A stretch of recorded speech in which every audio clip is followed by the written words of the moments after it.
I painted this wall, and once this room is done being renovated, this room will be an office. So I'm not going to give it away right away. If you can guess who this is, leave a comment below. But this is the first time I've ever painted this guy. And in fact, I've never even done this sports theme in a mural before. A lot of firsts going on in this one, and if you haven't guessed it already, it is Tiger Woods. The man whose office this is actually sells golf equipment, so this mural is really fitting. And it's also really awesome because this mural was actually a gift from his father.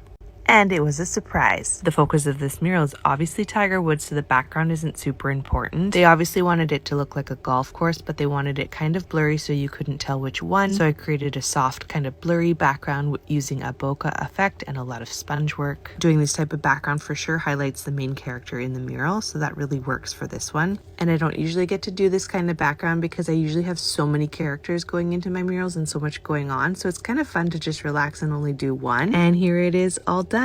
So to answer a couple of your questions, this is a freehand mural. It is painted with interior house paint. I am a brush artist. I use brushes and sometimes I use sponges, as I mentioned. The flooring is not yet installed, but it soon will be, and the furniture will go in after that. I am wearing slippers. I am listening to a podcast. I am a self-taught artist from Winnipeg, Manitoba, Canada. I know nothing about Tiger Woods, but I was asked to paint him, so that's what I did. And for those of you who follow me, and for those of you still watching this video, thank you so much. I really appreciate it.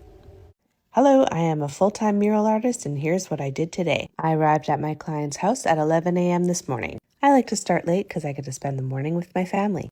Once I arrived, I talked to my client for about 45 minutes. We discussed everything that she would like to see in this mural. It is for her son for his birthday. His birthday is actually today, and he turned 7. So this little boy is obsessed with dinosaurs and garbage trucks. So I painted both. As you can see, his favorite dinosaur is the Carnotaurus and the Compy. And here the mural is all done. He did specifically ask for garbage, compost, and recycling bins. And I don't know about you, but I've actually never seen a compost bin. So if your city offers that, that's pretty cool. So at the end of the day, I did get to meet this little boy, and his first question was how many people live in my household, which I told him 4. And then he asked me, does my family of 4 regularly fill my trash bin? And I said, yes, we do. And he said, what about recycling? And I said, yes, I guess we do. So now I'm going to ask you guys the same question. Do you guys all fill up your trash and recycling bins every week? I'm sure this little boy would love to know your answers. I finished painting this mural at around 5:30, so that's about 6 hours total. And then I headed home. Everything you see in this mural is 100% free-handed. And now it is 10:30 p.m. and I'm off to bed. Thanks so much for watching my video. Oh, hello. My name's Rachel Lancaster and I paint murals. I'm so glad you came across this video. I wanted to show you what 120 hours of painting murals looks like. I'm not trying to deceive you, but each one of these videos could be either 4 hours or 50 hours.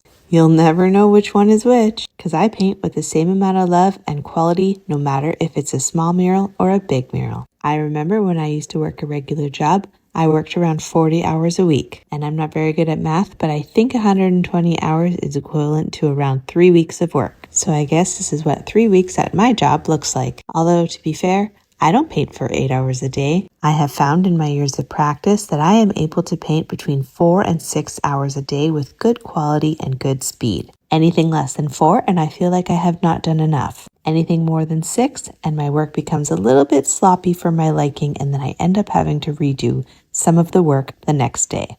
When I'm painting, I don't like to stop for lunch and I don't like to take breaks. Once I arrive, I just get in the zone and begin to paint. What happens after that I can only describe as when you're getting in your car to go somewhere. The next thing you know, you're suddenly at your destination and you don't remember the drive and how you got there. So I guess it's all muscle memory at this point. Thanks for watching my video. I hope to see you next time.